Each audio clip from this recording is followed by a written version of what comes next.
हरे हरे, हरे कृष्णा कृष्णा कृष्णा हरे हरे, हरे राम हरे राम राम हरे हरे, हरे कृष्ण कृष्ण कृष्ण हरे हरे. हरे राम राम राम हरे हरे, हरे कृष्णा कृष्णा कृष्णा हरे हरे.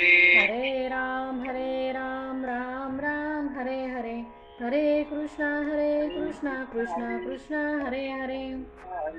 कुंडलिका वरदे हरी विठ्ठल श्री ज्ञानदेव तुकाराम, विनायकं गुरुं नौमि साखरे नाम विस्तुतम्, येषां चरण सान्निध्या जीवा मुक्ता भवन्ति. साखरे वंश विख्यातं ज्ञानदान परायणं, विनायकं गुरुं वन्दे भवबन्धै मुक्तै. ज्ञान प्रताप विलसत् वचनामृतं च, अद्वैत भाव पठता इदबुद्धिरश्. ज्ञानेश्वरस्तु भगवान् अवतीर्णयो, श्रीरंगनाथ गुरुराज नमोस्तुभ्यं. तर आपल्याला ज्योतिताईनं एकनाथ महाराजांचा हरिपाठ घेण्याचं सांगितलंय. तर या ठिकाणी आपण आता एकनाथ महाराजांचा हरिपाठ आजपासून चालू करणार आहोत. तरी या ठिकाणी आपल्याला नुसते ग्रंथ सोडायचे नाही, तर त्या ग्रंथातून आपल्याला काहीतरी साधू संतांना जो काही विचार सांगितलाय तर तो ऐकायचा आहे.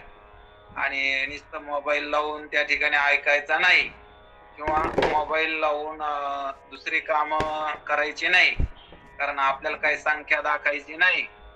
कारण एक जरी बी त्या ठिकाणी ऐकणारा व्यवस्थिशीर असला तरी सुद्धा आम्ही या ठिकाणी पोथी घेईन. परंतु नुसते जर मोबाईल लावून बसणारे असले तर मी काही पोथी घेणार नाही, कारण मी काही संख्या पाहणार नाही बरं का. आपल्याला संख्या नाही पाहिजे, तर क्वालिटी पाहिजे, कारण ऐकणारे लागते. आणि म्हणून आपल्याला लक्षात घेणारे पाहिजे. आणि साधू संतांचा विचार असाच या ठिकाणी आपल्याला या ठिकाणी घ्यायचा. म्हणून आपलं कोण ऐकलं किती ऐकलं याच्यापेक्षा आपल्या काय ध्यानात यायला लागलं आणि ही माझ्यासाठी आहे आणि याचा फायदा मला व्हायला पाहिजे. कोणी ऐकत का नाही, आज माणसं कमी होती आज जास्ती होते ते काही पाहत नाही. आपण पाहतो की मच्छिंद्राने बोध गोरक्षाशी केला, गोरक्ष वळला गहिनी प्रती, एक गुरु एक शिष्य अशी परंपरा आलेली आहे. म्हणून एकानं एकच शिष्य करायचा, एकानं एकच शिष्य करायचा अशी परंपरा त्या ज्ञानोबरायापर्यंत, निवृत्ती महाराजांची परंपरा पूर्वीची त्यांच्या नाथ परंपरा ही ज्ञानोबरायापर्यंत आणून सोडली निवृत्ती महाराजांनी. ज्ञानोबराय म्हणले असं चालून नाही जमायचं, की मला या जगाला ज्ञान द्यायचंय. म्हणून ज्ञानदेवी सारच सुचविले. मच्छिंद्राने बोध गोरक्षाशी केला, कळला गहिनी प्रती, गहिनी प्रसाद निवृत्ती दातार ज्ञानदेवी सारच सुचविले. ज्ञानेश्वर महाराज म्हणले की मी तुमचा लाडका आहे आणि माझी इच्छा पूर्ण करा आणि मला हे ज्ञान जगाला सांगू द्या. अशा प्रकारचे या ठिकाणी विनंती केल्यामुळं निवृत्ती महाराजांना सुद्धा दया आली. मग त्यांनी जे काही आपली परंपरा होती एक गुरु एक शिष्य, तर ही परंपरा सर्वांना हे ज्ञान सांग अशा प्रकारचे या ठिकाणी त्यांनी आज्ञा दिल्यामुळं ते आपल्यापर्यंत हा बोध पोहोचला.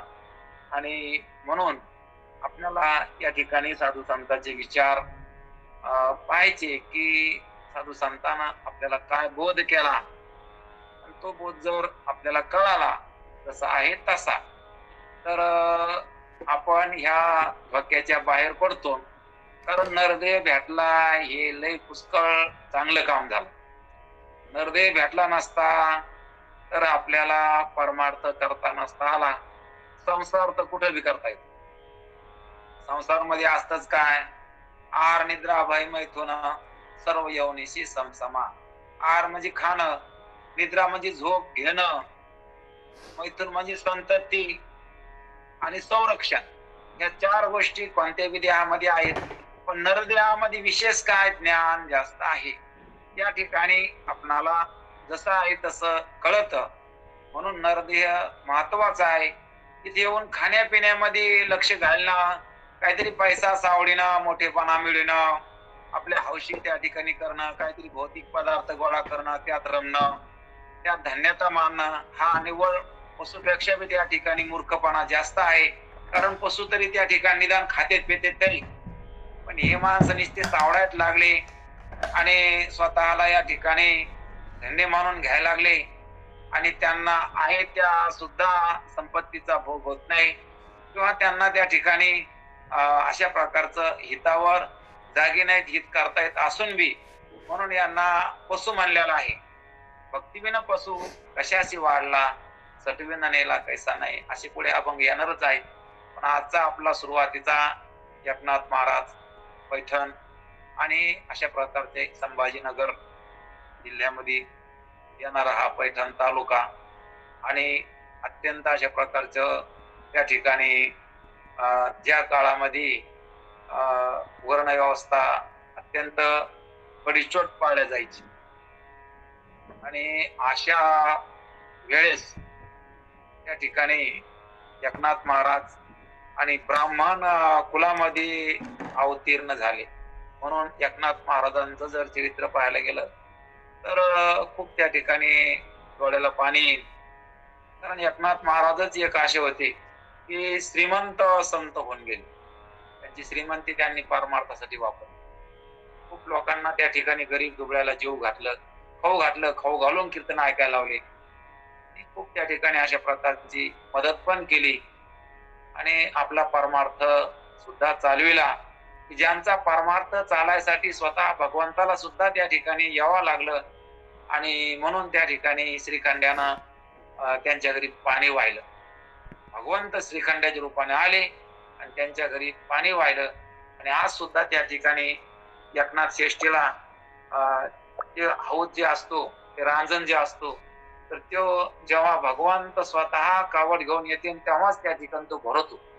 आजचं त्या ठिकाणी सुद्धा प्रत्येक एकनाथ श्रेष्ठीला अशा प्रकारचं त्या ठिकाणी लोक पाणी नेऊन टाकते, परंतु कोणत्या रूपांतरी देव येतो आणि जेव्हा देवाची घागर त्या ठिकाणी पडली तेव्हा ते रांजण एकदम भरतो. असं या ठिकाणी आजही सुद्धा त्या ठिकाणी चमत्कार आपल्याला पाहायला भेटतो. जसं आपण पाहतो की तुकाराम महाराज वैकुंठ गमनाला त्या ठिकाणी जसं की ते झाडाची पानं त्या ठिकाणी वर होते, तशा प्रकारचं इथं सुद्धा हा प्रकार आहे. आणि म्हणून शांती ब्रह्म म्हणून ज्यांना ओळखलं जात, ते खरोखरच शांती होती त्यांच्या अंगामध्ये आणि इतके शांत होते की अपराध्यावर सुद्धा उपकार करायचे असे एकनाथ महाराज होते. आणि खूप तळमळ की जगाच्या कल्याणासाठी स्वतःच काम झालेलं असतं, पण जगाचा उद्धार व्हावा याची तळमळ ज्यांच्या मनात असते तर त्यांना संत म्हणायचं. येतो कनवाळा म्हणून या, बुडते हे जन न देखवे डोळा, येतो कनवाळा म्हणून या. लोक बुडायला लागलेत की ज्यांना त्या ठिकाणी पाहत नाही आणि त्यांच्यासाठी आपण काहीतरी केलं पाहिजे.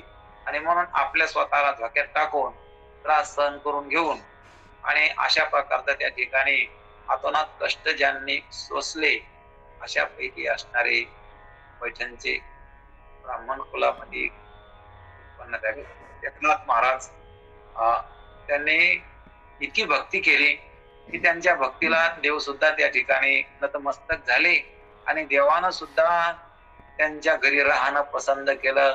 द्वारकेचे राणे जसे पांडवा घरी होते द्वापार युगात, तसं या ठिकाणी द्वारकेचे राणे एकनाथांच्या घरी अशा प्रकारचे राबले. ते राबले नाही तर जी म्हणले ती सेवा त्या ठिकाणी केली श्रीखंड्या रूपानं. म्हणून कोणाला शक्य झालं तर एकनाथ महाराजांचं चरित्र वाचलंच पाहिजे. संतांचे चरित्र कोणी काय केलं हे नाही पाहिलं पाहिजे, संतांनी काय केलं हे आपण पाहिलं पाहिजे. कारण संतांच्या संगतीमध्ये आपल्याला बरंच काही शिकायला भेटतं आणि संतांनी कोणत्या प्रसंगी कशा प्रकारचं त्या ठिकाणी जगासंग तोंड दिलं आणि कसं तोंड देऊन कशा प्रकारची आपली मनाची शांती अशा प्रकारची आढळ त्या ठिकाणी ठेवली. भगवंताची निष्ठा त्यांची काय होती, त्यांनी जगावर काय उपकार केले आणि जगाचं त्या ठिकाणी अशा प्रकारचा अत्यंत त्रास त्याने किती सहन केला हे संतांच्या चरित्रात ज्ञानोपराय असो, तुकोबराय असो, निळोबरायापर्यंत त्या ठिकाणी चोखा महाराज असो, गोरा कुंभार असो, सावता महाराज असो, त्यांचे चरित्र पहा. एकनाथांचं चरित्र जर आपण पाहतो तर डोळ्यामध्ये अश्रू येते आणि इतकं त्या ठिकाणी लोकांनी त्यांना त्रास द्याला. काय नाही त्रास द्याला की त्रासाची परिसीमा असं नाथांचं चरित्र आहे की पुन्हा काही त्रास द्यायसारखं राहिलं नाही, इतका त्रास द्याला. आपण पाहतो की मग ते विड्याची पानाने त्यांच्या अंगावर थुकणं, अशा प्रकारचं त्या ठिकाणी त्यांचीच ब्राह्मण मंडळी की त्यांना त्या ठिकाणी लोकांना अज्ञानामध्ये ठेवायचं, त्यांना त्याच्यावरच त्याचं पोट असायचं की लोक अज्ञानामध्ये राहिले म्हणजे आपल्याला त्यांना लुटता येईल आणि अतोनात त्यांच्या कोणत्या ठिकाणी सेवा सुद्धा करून घेता येईल. आणि अशा प्रकारची धारणा अशा प्रकारचे त्या काळातले ब्रह्मवृंद होते. आणि म्हणून नाथांचं जे काही सरळ हरिभक्ती नामस्मरण आणि सर्वसामान्यापर्यंत त्या ठिकाणी बोध पोहोचणं आणि सर्वसामान्याला कळण अशा भाषेमध्ये सांगणं हे त्यांना रुचलं नाही.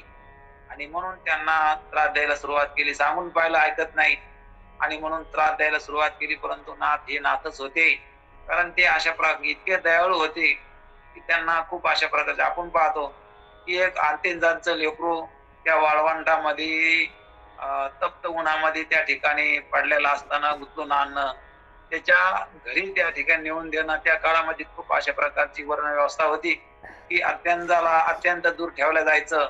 आणि त्या काळात सुद्धा त्यांनी त्या ठिकाणी अशा त्या लेकराला त्याच्या घरी त्या ठिकाणी पोचती केलं.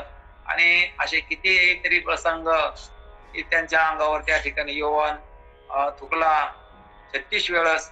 तर त्यांना त्या ठिकाणी गंगेचं स्नान त्यांनी परत जायचं करायचं, वर सुद्धा बघितलं नाही. परंतु जेव्हा त्या ठिकाणी त्या यवनाचे तोंड सोडून निघलं तेव्हा त्यांना त्या ठिकाणी पाहिलं की हा व्यक्ती कोण त्या ठिकाणी वरून थुकतो विडा खाऊन, तर तो बघत सुद्धा नाही. किती महान आहे की आपलं तोंड या ठिकाणी सोडून निघलं त्या चुन्यानं. आणि नंतर त्यांनी माफी मागितली आणि नाथांनी सरळ सांगितलं की मी खूप आळशी आहे, तुझ्यामुळे मला इतक्या आंघोळी घडल्या, मी काही त्या ठिकाणी इतक्या आंघोळी करीत नव्हतो कधी गंगेच्या. असं उलट त्याला त्या ठिकाणी घरी नेऊन परत त्या ठिकाणी त्याच्या तोंडाचा दाह जो काही चुना खाल्ल्यामुळं झाला होता, तो दाह त्या ठिकाणी शांत होण्यासाठी त्याला औषधी पण नाथांनी दिली.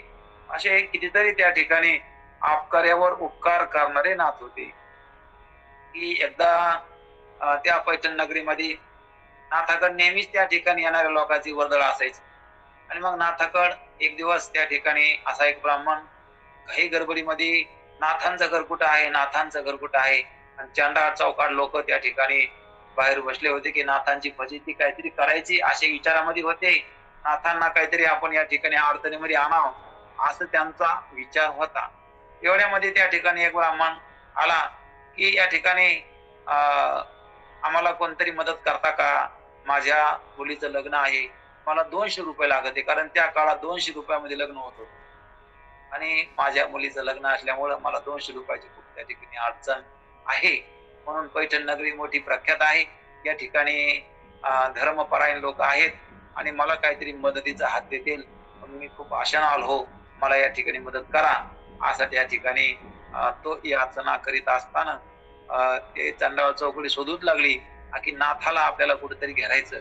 आणि म्हणून त्यांनी सांगितलं की आम्ही आता काय करू की तुला 200 रुपये देऊ. असं म्हणल्याबरोबर त्या ठिकाणी त्याला मोठा धीर आला. आणि पण एक काम करावं लागेल. ते म्हणला अवश्य. ते म्हणे आमच्या गावात एक एकनाथ नावाचा अशा प्रकारचा एक स्वतःला संत बनून घेणारा तर असा एक साधू आहे, तर तुम्ही त्याला त्या ठिकाणी राग आणून दाखवा. तुम्ही त्याला राग आणून दाखविला म्हणजे आम्ही तुला 200 रुपयाचं बक्षीस देऊ. तुम्हाला काम तर खूप सोपं आहे, मग तुम्ही मला नुसतं घर दाखवा, परंतु राग आला पाहिजे. अशा प्रकारचं राग आला की तुला 200 रुपये आम्ही देणार. असं म्हणून त्या ठिकाणी त्याचं एकनाथांचं घर त्या चांडाळ चौकडी लोकांना त्या ठिकाणी त्यांना दुरून दाखविलं आणि आपण बाहेर थांबले. आता तो त्या ठिकाणी पैशाच्या इच्छेनं आता घरामध्ये शिरल्यानंतर एकनाथ महाराज त्या ठिकाणी देवपूजा करू लागले. मग आता सरळ त्या ठिकाणी आपली पडशी काखेमध्ये घेतली आणि तो आता सरळ देवपूजा करणाऱ्या नाथाजवळ आपल्या पायातलं त्या ठिकाणी जे काही खेटर होते बूट होता तसा त्या ठिकाणी घातला आणि तो देवाच्या पूजेपर्यंत त्या ठिकाणी गेल्यानंतर नाथाने बघितलं की अशा प्रकारचे मला भेटण्यासाठी खूप व्यक्ती येतात, परंतु हा काही वेगळाच त्या ठिकाणी दिसतो. याला कोणत्या प्रकारचा मला भेटण्यासाठी आला, परंतु याला भान नाही की पळशी खाली ठेवायची, पायातले त्या ठिकाणी पायतान अशा प्रकारचे बाहेर काढायचे. म्हणून नाथाने स्वतः त्याच्या पायातले त्या ठिकाणी ते बूट होते ते बाहेर काढले. त्याच्या काखेतली जी काही पळशी होती, तर ती पिशवी होती, बॅग होती, तर ती खाली ठेवली आणि त्याला खाली बसविलं आणि गिरजे म्हणले, याला पाणी आण. पाणी आणून पाट आणला, त्याला पाटावर बसविलं, त्याचे पाय धुतले आणि त्याला त्या ठिकाणी म्हणले की तुम्ही काय हो, तुमचं किती प्रेम आहे तुमचं, की तुम्ही त्या ठिकाणी तुम्हाला मला भेटण्यासाठी तुम्ही आले, परंतु त्या ठिकाणी तुम्हाला एवढं सुद्धा भान नाही राहिलं की बुटं काढा, पळशी त्या ठिकाणी खाली ठेवा. अशा प्रकारचं त्या ठिकाणी त्याचा पहिला बार तर फेलच गेला. त्याला वाटलं या ठिकाणी आपण नाथांना राग यावा म्हणून अशा प्रकारचं कृत्य केलं, परंतु हा काही माणूस वेगळा दिसतो. म्हणून तो थोडा त्या ठिकाणी विचार करू लागला, काय करावं आता, काय करावं आता, याला राग आला पाहिजे आणि राग आल्याशिवाय तर मला 200 रुपये भेटणार नाही. 200 रुपये भेटले म्हणजे माझं त्या ठिकाणी कार्य होणार, असं म्हणून तो आता विचारच करू लागला. एवढ्यामध्ये नाथाने सांगितलं, गिरिजे आता यांना या ठिकाणी आता तू जेवायला उत्तम प्रकारचा पुरणपोळीचा त्या ठिकाणी स्वयंपाक कर. आणि लगेच त्या ठिकाणी गिरजाबाईच्या हाताखाली त्या ठिकाणी अशा प्रकारचं तो श्रीखंड असल्यामुळं तिथं काय त्या ठिकाणी देव पाणी भरतो, त्या ठिकाणी कोणत्या प्रकारचं कमतरता राहणार, म्हणून लगेच त्या ठिकाणी स्वयंपाक तयार झाला आणि मग त्या ठिकाणी जेवायला वाढलं. एकनाथ महाराज जेवायला बसले आणि हा विचार करू लागला की आता सर्व काही व्हायला लागले, परंतु ह्या माणसाला राग कसा येईल, असं म्हणून तो पण जेवायला बसला. आता जेवायला बसल्यावर गिरजाबाई वाढू लागल्या की अतिथी देवो भव, अशा प्रकारची त्यांची भावना होती. मग आता असं करता करता त्याला वाटलं राग कसा येईल, राग कसा येईल, म्हणून त्या काय केलं ब्राह्मणानं की त्या गिरजाबाईच्या पाठीवर उडी मारली. वाढता वाढ त्या अशा वाढायला वाकल्या, यानं त्या ठिकाणी पाहिलं नाही मागं पुढे की डायरेक्ट तिच्या पाठीवर उडी मारली. आता इतक्यामध्ये एकनाथ महाराज म्हणते, गिरजे सांभाळ, ते बाळ आहे बरं का, पडेल खाली. इतक्यामध्ये गिरजाबाई म्हणत्या की मला श्रीखंड्याला पाठीवर घेऊन काम करायची सवय आहे, मी कसं पडू दे. आता इतकं त्या ठिकाणी असं म्हणल्यावर त्याला एकदम त्या ठिकाणी झाप निघून गेली आणि तो खाली उतारला पाठीवून आणि दोघांच्या सुद्धा पाया पडला की मी खरोखर पापी आहे, कारण मला अशा प्रकारचं त्या ठिकाणी जे काही सांगितलं की तुम्हाला राग यावा म्हणून मी सरळ आलो, कुठं घालून आलो पायामध्ये, पिशवी तशीच त्या ठिकाणी पडशी खांद्यावर घेतलेली आणि तरी पण तुम्हाला राग आला नाही की देवाच्या पूजेपर्यंत या ठिकाणी मी आलो, पण त्या ठिकाणी जेवायला बसल्यानंतर मी पाठीवर उडी मारली, तरी पण त्या ठिकाणी तुम्हाला काही वाटलं नाही, राग नाही आला, तर मला माफ करा. की मला त्या ठिकाणी बाहेर लोक उभे आहेत ना, की त्यांनी मला सांगितलं की तुम्ही नाथांना राग आणून दाखवा आणि आम्ही तुला 200 रुपयाचं बक्षीस देऊ. एकनाथ महाराज म्हणले, इतका त्रास तुम्हाला झाला, इतकं तुम्हाला करावं लागलं आणि तुम्ही आल्याबरोबरच म्हणले असते की मला 200 रुपये लागते, की लग्नाचं काम आहे ते मी दिले असते. पण आता एक करा की आता मी काय करतो की दाटमुटीचाच राग त्या ठिकाणी तुमच्यावर करतो आणि तुम्हाला माझे बी 200 घ्या आणि ते पण त्यांच्याकडून पण 200 घ्या, असं म्हणून त्या ठिकाणी नाथ महाराजांनी त्यांच्यावर दाटीमुटीचाच राग केला. बाहेर आले तर तोपर्यंत त्या ठिकाणी ते लोक पळून गेले. नाथांनी सांगितलं की या ठिकाणी त्यांना 200 रुपये दिले आणि तो सुद्धा खूप खुश झाला आणि तो त्या ठिकाणी घरी गेला. आणि अशा प्रकारचे नाथांचे कितीतरी अशा प्रकारचे चरित्र आहेत की जे आकलनीय आहेत, की आपल्याला सुद्धा त्या ठिकाणी अशा प्रकारचे साधू संतांचं चरित्र असं त्या ठिकाणी आपण कल्पना करू शकत नाही. असं त्या ठिकाणी जीवन जगले आणि आपल्याला वळण लागाव अशा प्रकारचं त्यांना त्या ठिकाणी चरित्र त्यांचं खूप अशा प्रकारचं त्या ठिकाणी आपलं मन गौरून त्या ठिकाणी येईल, अशा प्रकारचं भरून येईल मन, असं त्यांचं चरित्र आहे. म्हणून ते जर आपण बघितलं तर आपल्या जीवनाला कुठेतरी दिशा अशा प्रकारची मिळायला मदत होईल. आणि म्हणून त्याच नाथरायांना ग्रंथ संपदा सुद्धा पुष्कळ केली आणि त्यापैकी आपण पाहतो की एकनाथी भागवत नावाचा ग्रंथ आहे. तर त्या ग्रंथामध्ये इतकं त्या ठिकाणी ज्ञान भरलेलं आहे. 11वा स्कंद श्रीमद भागवताचा 11वा स्कंद, त्या 11व्या स्कंदावर एकनाथी भागवत नावाचा 31 अध्यायांचा ग्रंथ, की उद्धवा संघ जे काही देवाचा संवाद झाला, तर तो संवाद त्या ग्रंथामध्ये मांडला गेला. म्हणून ज्यांना त्या ठिकाणी शक्य असेल तर त्यांनी एकनाथी भागवत हा ग्रंथ पाहावाच आणि पाहायलाच पाहिजे. कारण इतका सोपा ग्रंथ, सहज अशा प्रकारचं ज्ञान असणारा, आणि त्याच्यामध्ये कथा पण भरपूर आहेत की सर्वसामान्याला सुद्धा वाचल्यानंतर आवड निर्माण होईल अशा प्रकारचा हा एकनाथी भागवत नावाचा ग्रंथ आहे. आणि त्यांची ग्रंथ संपदा म्हणजे भावार्थ रामायण त्यांनी लिहिलं, आणि भावार्थ रामायण सुद्धा खूप अशा प्रकारचं सुंदर आहे. म्हणून खेड्यापाड्यानं प्रत्येक गावानं या ठिकाणी भावार्थ रामायण होत असते, लक्ष्मण शक्ती होत असते, आणि आमच्या भागात तर खूप अशा प्रकारचं त्या ठिकाणी अशा प्रकारचं भावार्थ रामायण असते. आणि म्हणून या ठिकाणी हरिपाटल्याला गवळणी भारुड आणि त्यांचे पुष्कळ अशा प्रकारचे ग्रंथ आहेत. आणि त्यापैकी या ठिकाणी आपणाला हा असायला दिसायला छोटा परंतु खरोखर असायला हा मोठा असणारा ग्रंथ म्हणजे हरिपाठ. याच्यामध्ये खूप बारकावा आणि खूप अशा प्रकारचं ज्ञान भरलेलं आहे. म्हणून आपण पाहतो की ज्ञानोबा रायांचा हा पहिला हरिपाठ आणि नाथांचा दुसरा हरिपाठ असे पंचरत्न हरिपाठ आहेत, की नामदेवांचा, तुकाराम महाराजांचा, निवृत्ती महाराजांचा.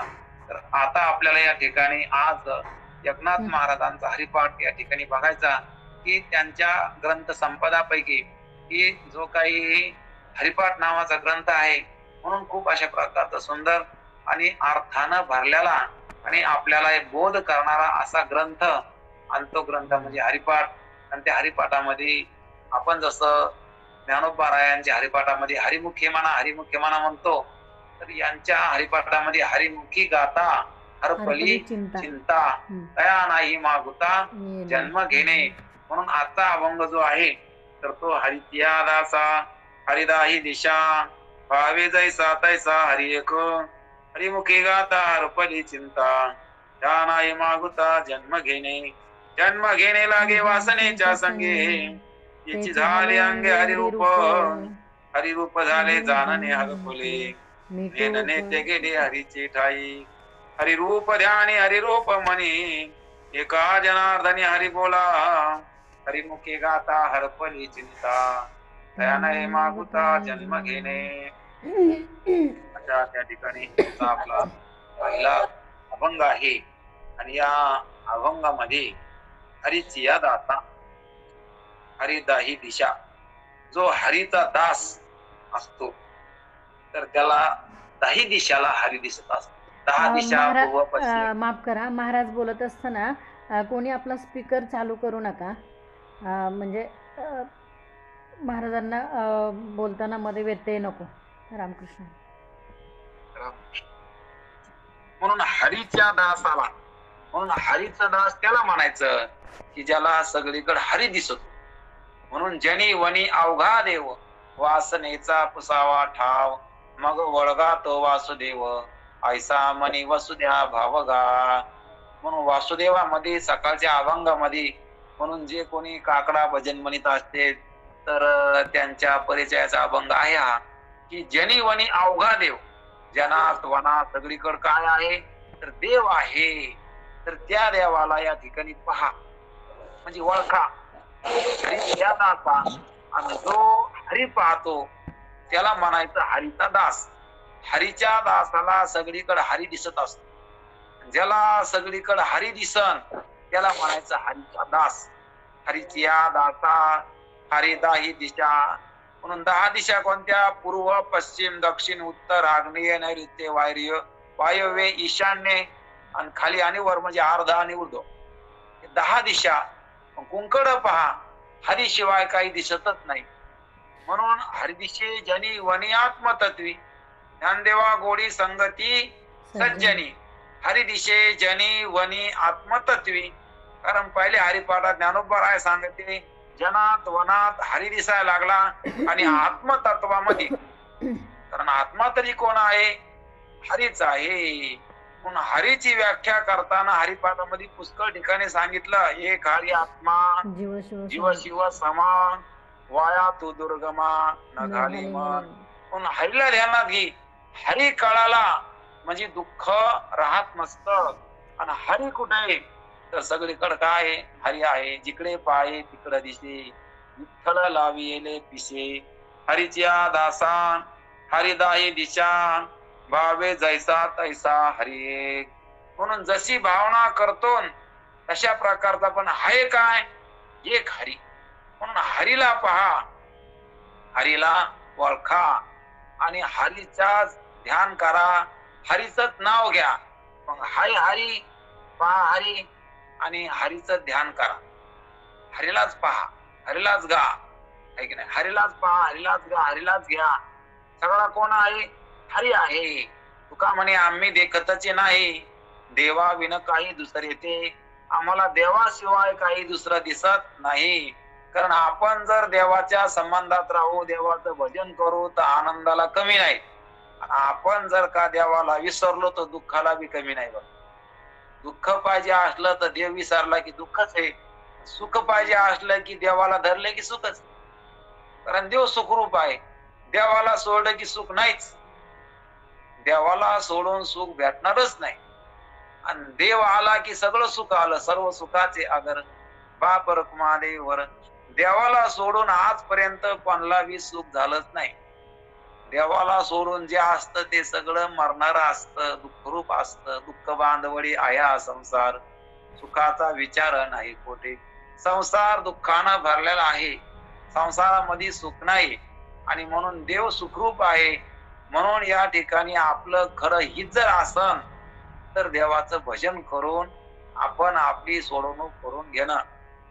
कारण आपल्याला देवाशिवाय कोणी सोडिणार नाही.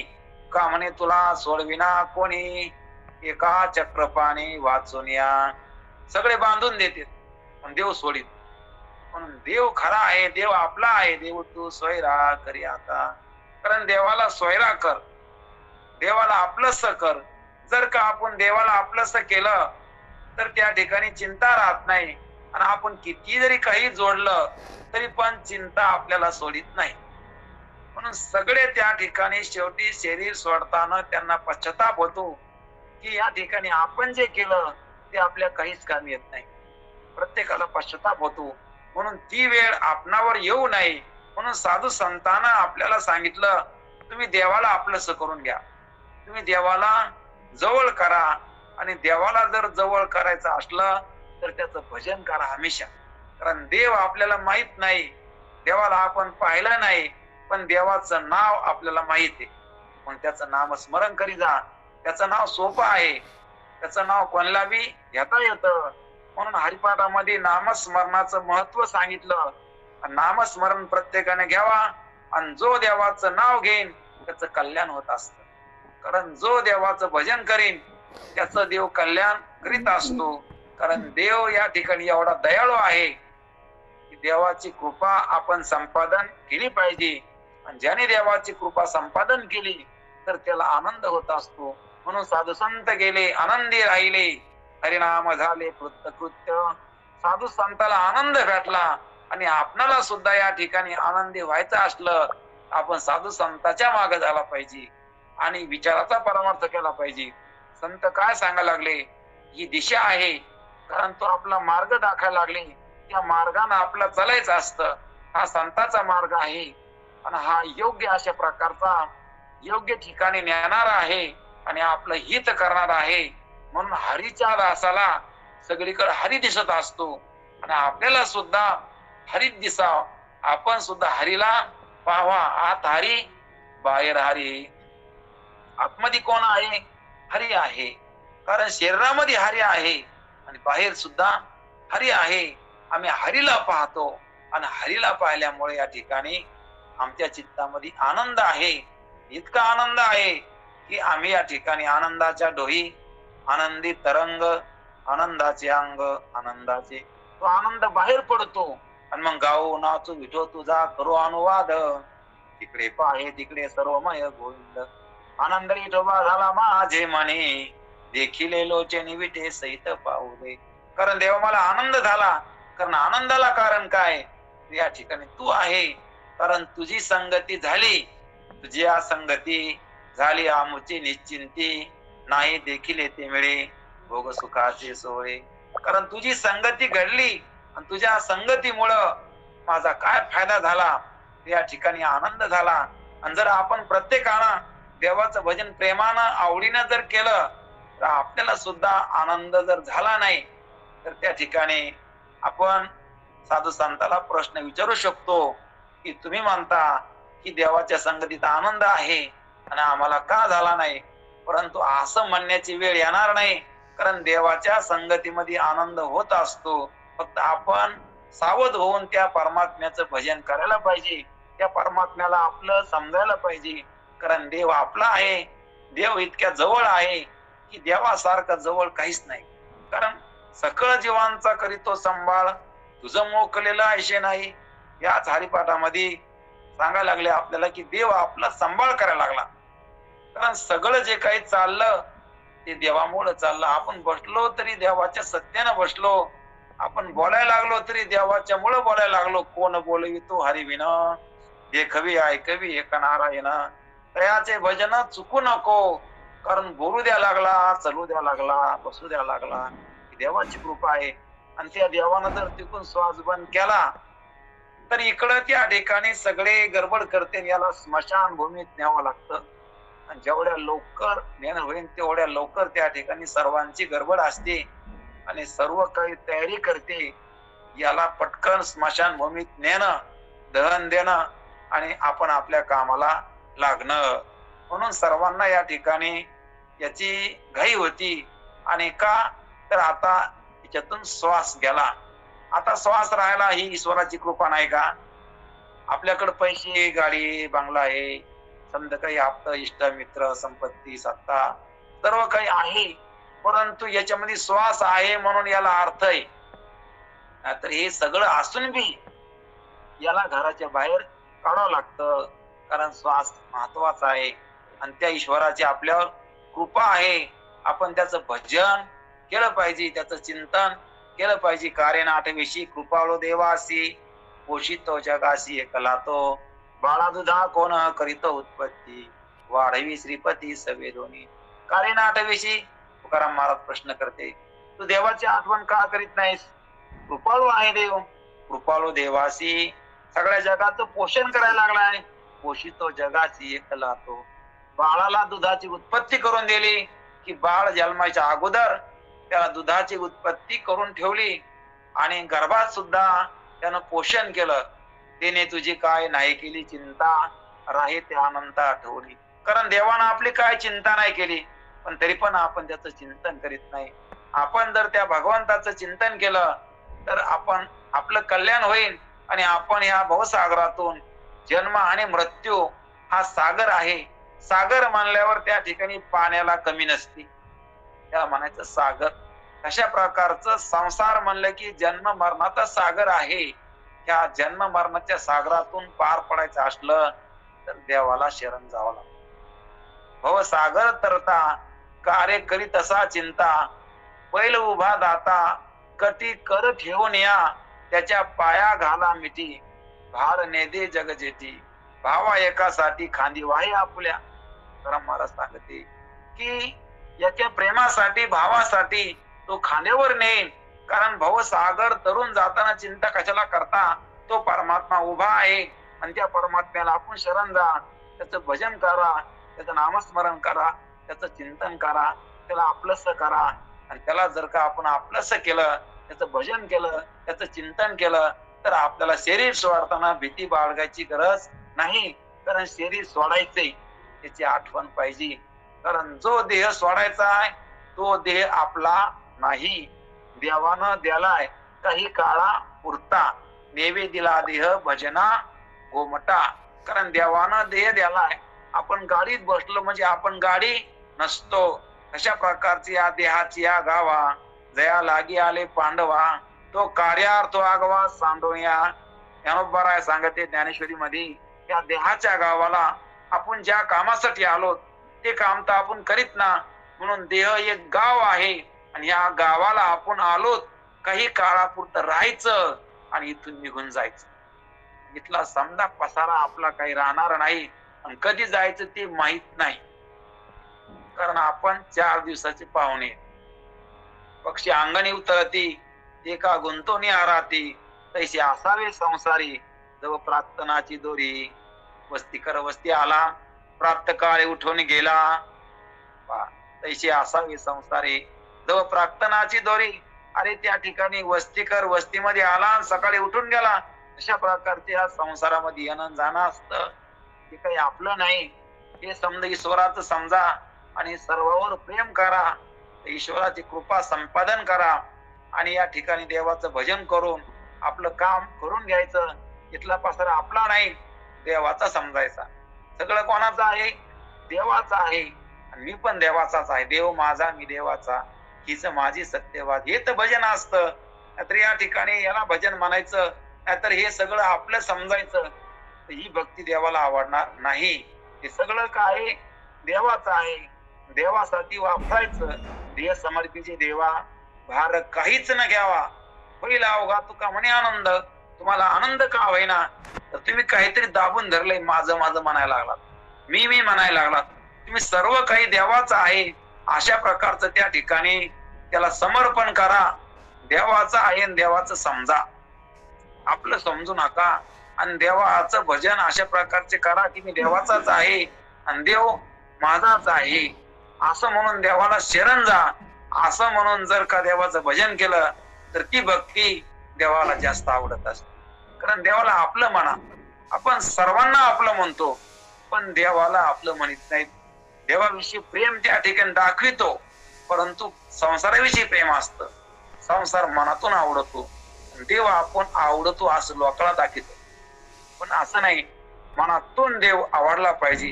कारण खरोखर त्या ठिकाणी आपलं दुःख आपलं बंधन तोडणारा दुसरा कोणीच नाही. तर देवाशिवाय आपलं कोणीच नसतं बरं का.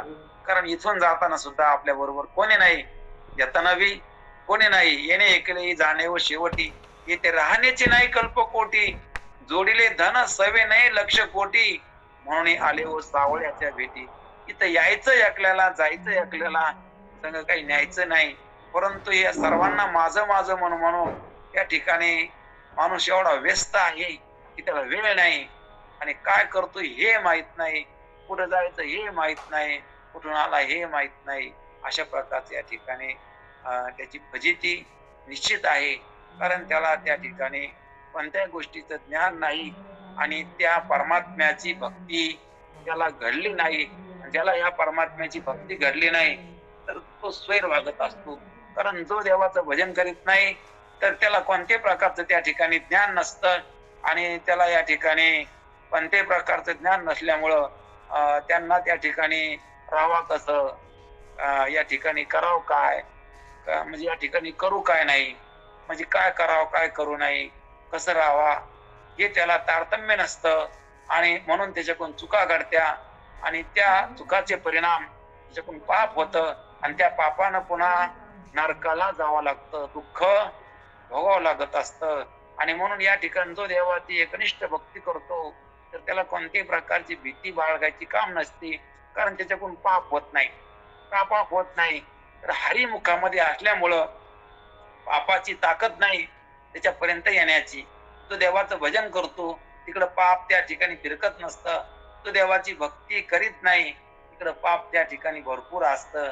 कारण कोणत्या रूपानं पाप येईल आणि त्याला चिटकन हे काही सांगता येत नाही. म्हणून जर त्या ठिकाणी आपल्याला जर त्या पापापासून मुक्ती पाहिजे असती, ते पाप आपल्या अंगावर येऊ नये, ते दुःख आपल्याकडे पुन्हा येऊ नये आणि यातना सोसायचं काम पडू नये असं जर वाटत असलं तर त्या देवाच्या भक्तीला लागून आपले कृत्यता आपलं कल्याण जीवाला करून घेता येतं. म्हणून ते म्हणले, तुम्ही काय म्हणा हरिमुखी गाता हर फली चिंता, त्या नाही मागुता जन्म घेणे. तुम्ही हरीचं चिंतन करा, तुम्ही हरीला गात जागा प्रेम मागा विठ्ठला. तुम्ही गा, देवाचं चिंतन करा, देवाचं भजन करा. आणि असं जर का तुम्ही देवाचं चिंतन देवाचं भजन त्या ठिकाणी गायलं तर तुम्हाला आनंद होईल. आणि आनंद होईल तुम्ही देव त्या ठिकाणी तुम्हाला कळायला सुलभ जाईल. कारण हा रस्ता आहे. कारण या ठिकाणी ह्या रस्त्यानं जे जे आले ते कल्याणाचा रस्ता आहे, त्यांचं कल्याण होत असतं.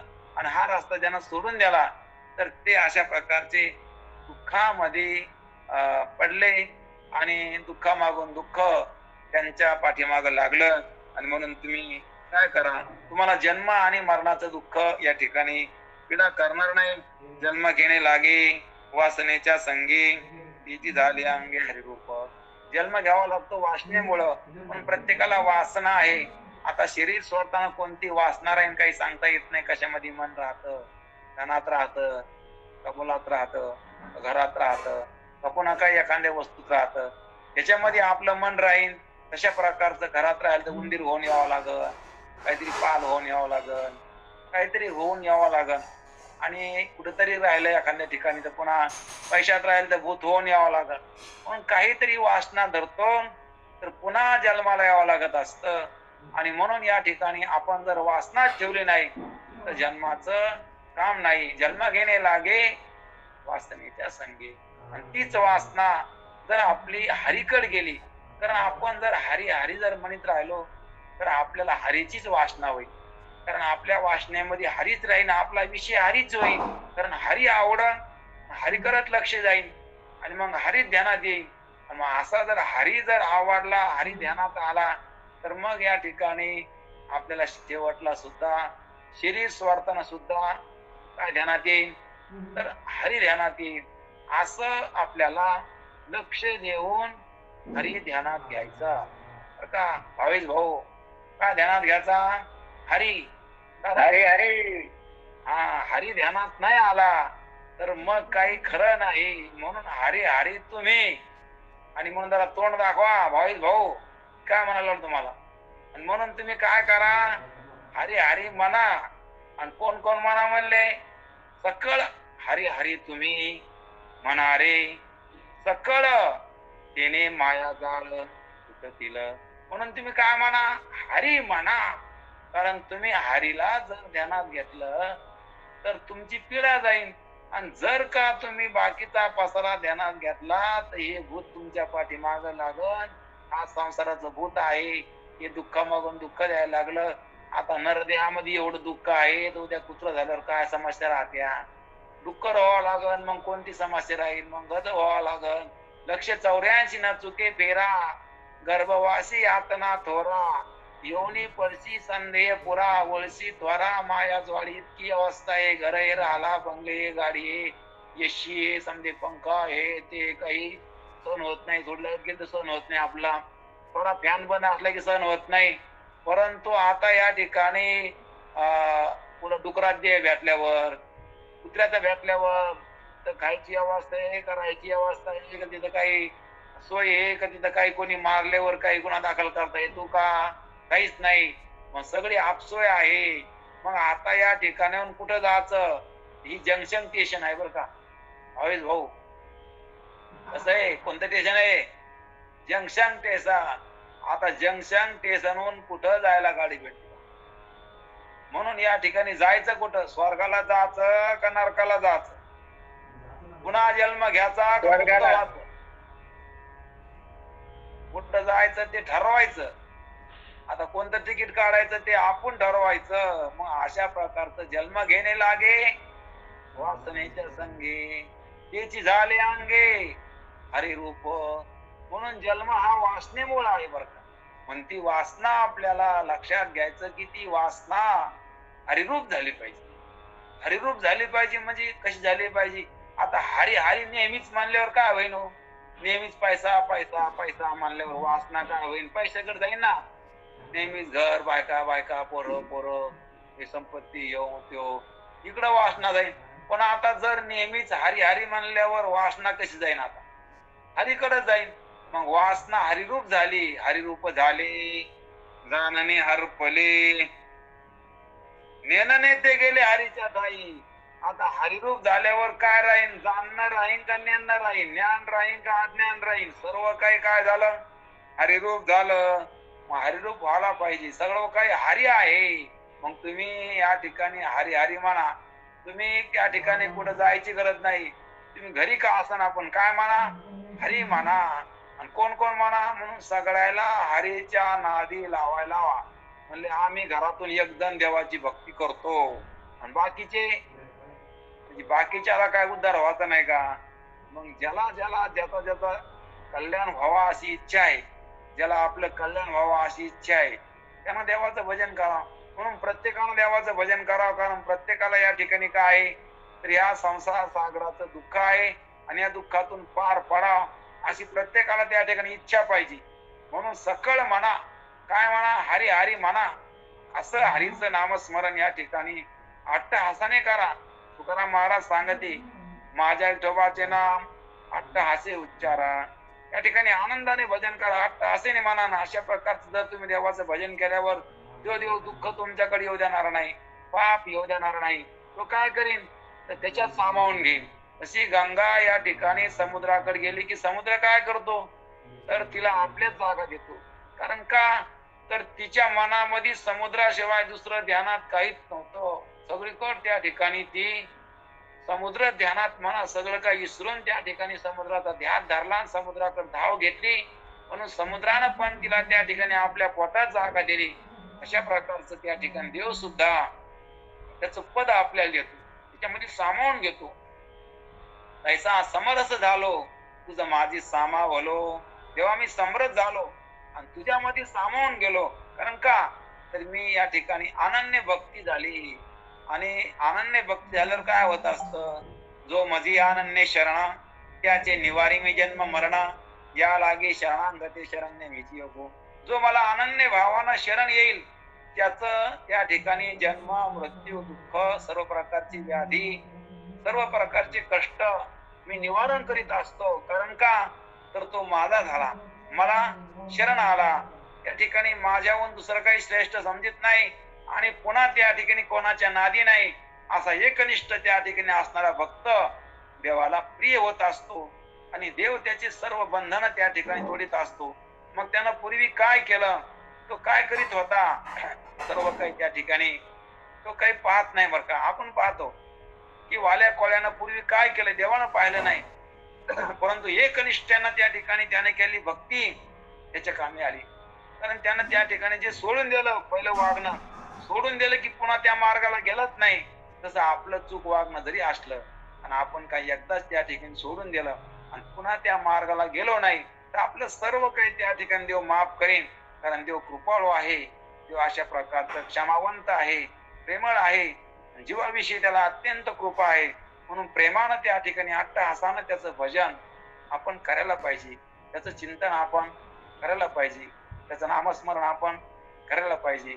आणि असं त्याचं भजन केलं, चिंतन केलं, कारण जो प्रेमानं करीन, जो आनंदानं करीन, जे एक निश्चयानं करीन, कारण हे प्रत्येकाचं आहे, ज्याचं त्याचं असतं. कारण जो त्या ठिकाणी त्याचं भजन या ठिकाणी प्रेमानं अट्टहासानं चिंतन करीन, भजन करीन, तर त्याचं त्या ठिकाणी लाभ त्याला होत असतो. जो किती त्या ठिकाणी प्रेमानं करतो, किती निष्ठेनं करतो, कारण प्रत्येकाला प्रत्येक कर्माला फळ असतं आणि म्हणून त्याची निष्ठाच प्रत्येकाची त्याला कामी येत असती. म्हणून निष्ठावंत भाव भक्तांचा स्वधर्म निर्धार आहे, वर्म चुको नये. कारण आपला काय निर्धार आहे, आपला काय निश्चय आहे, त्या भगवंताशी आपण जोडून घेणं हे जन्माची सार्थकता. त्याला जर जोडलं तर आपले दुःख, आपलं दैन्य, आपलं जन्म मरण आणि आपलं जो काही संसाराचं बंधन असतं तर ते त्या ठिकाणी एकदाच संपत असतं. जे अनंत कालापासून जीवाच्या पाठीमागे लागलेला संसार दुःख एकदाच या ठिकाणी या जन्मामध्ये त्या प्रभूशी, त्या हरीशी ऐक्यता होऊन आपलं जन्म दुःख सर्व काही संपत असतं आणि आपण त्याच्याशी एकरूप होत असतो. आणि म्हणून या अभंगात सांगते, हरिरूप ध्याने हरिरूप मनी एका जनार्दनी हरी बोला. ध्यानात हरी, मनात हरी आणि मना बी काय हरी. तुम्ही हरीला सोडून काही म्हणूच नका, तुम्ही त्या हरीचं चिंतन करा. तो हरी त्या ठिकाणी तुम्हाला सर्व प्रकारचं तुमचं कल्याण केल्याशिवाय राहणार नाही अशी संतांनी ग्वाही दिली. कारण तो सांभाळायला लागलाय इतकं त्या ठिकाणी आपण त्याला विसरून तो जर सांभाळतो तर आपण त्याचं भजन केल्यावर त्या ठिकाणी तो आपलं कल्याण करणारच आहे. म्हणून त्या देवाला शरण जाऊन आपण त्याचं भजन करावं आणि आपण जर का त्याचं भजन केलं निश्चित त्या ठिकाणी सोडवीन माझा स्वामी निश्चयेशी प्रतिज्ञा दासी केली आम्ही, माझा स्वामी तो तुम्हाला सोडवीन, ही आमची दासांची प्रतिज्ञा आहे. कारण आम्ही दास लोकांना प्रतिज्ञा केली, तो भगवंत या ठिकाणी सोडिणार आहे. पण जो सोडित असतो तो खरा माझा आहे, तो माझ्या करता आहे. आणि त्या देवाला शरण जाऊन तिची एकटी या ठिकाणी आपला साधता येतं. म्हणून या ठिकाणी हरिरूप झाले जाणाने हरपले महत्वाचा शब्द आहे. जे हरीला शरण गेले तर ते हरिरूप झाले. हरिरूपी झाले म्हणल्यावर पुन्हा त्या ठिकाणी जन्माला यायचं काम राहिलं नाही, पुन्हा दुःखरूप संसारामध्ये यायचं काम राहिलं नाही. अशा प्रकारची त्यांना निश्चिंतीचा ठाव निश्चिंत झाले. पुन्हा त्या ठिकाणी दुःखामध्ये यायचं काम त्यांना राहिलं नाही. अशा प्रकारचं त्या ठिकाणी कल्याणाप्रत ते गेले. असं हरीच्या भजनात शक्ती आहे. म्हणून तुम्ही काय म्हणा, तर तुम्ही या ठिकाणी नुसतं म्हणू नका, तुम्ही आनंदाने गा. कारण गाणं कधी असतं तर प्रेमाने असतं, आनंदाने असतं. ज्याला आनंद झाला त्याचं गायन बाहेर पडत असतं, त्याचं गाणं बाहेर पडत असतं. कारण गाणं हे आनंदाचं प्रतीक मानलं गेलं. म्हणून गा, हरिमुखी गाता हरपली चिंता. तुम्ही हरीचं नामस्मरण मुखानं गायलं की तुमची चिंता हरपून जाईल आणि पुन्हा जन्म त्या ठिकाणी तुम्हाला भेटणार नाही. असं पहिल्या अभंगाचं चिंतन या ठिकाणी आपण करण्याचा प्रयत्न केला. म्हणून झालेली सेवा या ठिकाणी संतांच्या चरणी अर्पण करू आणि आता पसायदान होईल. आता विश्वात्मके देवे येणे वाग्यज्ञ कोशावे, तो सोनी मज द्यावे पसायला. जे खळाची व्यंकटेसा कया सत्करी विरती वाढो, मुदा परस्परी पडो. दुरितांचे तिमिर धावो, विश्व स्वधर्म सूर्य पाहो. जो जे वांछित तो ते लावो. वर्षोत सकळ मंगळी विश्वर निष्ठांचे मांदे आली.